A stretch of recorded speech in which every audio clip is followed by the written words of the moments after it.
Reese and I had been together for 2 years. I was always the guy who checked in, not to be controlling, but because that's what partners do. I'd send a quick text, "Where are you headed?" or "What time will you be back?" Everything was fine until she started hanging out with a new group of coworkers. Suddenly, Friday nights became "don't wait up," and Saturdays were spent in total silence. 3 weeks ago, she stumbled in at 3 a.m. on a Tuesday, smelling like tequila and a cologne that definitely wasn't mine. When I asked where she'd been, she snapped, "I don't need to tell you where I'm going. You're not my dad."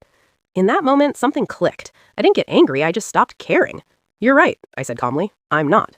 The next morning, I made coffee for one. That weekend, when she announced she was going out, I didn't ask a single question. I just said, "Cool," and went back to my movie. She lingered by the door, waiting for the interrogation that never came. On Sunday, I went to the gym and then grabbed lunch with my friend, Kian. I didn't mention a word to her. When she texted at 2 p.m. asking where I was, I waited an hour and replied with a single word, "out." The real shift happened Monday night. As I grabbed my keys after dinner, she looked up from her phone. "Where are you going?" she asked.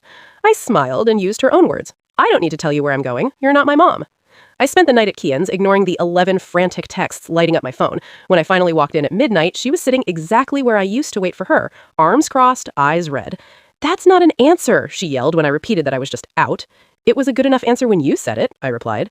For 2 weeks, I gave her exactly what she asked for, total independence and zero questions. It drove her insane. She tried checking my location, calling my friends, and even snooping through my phone.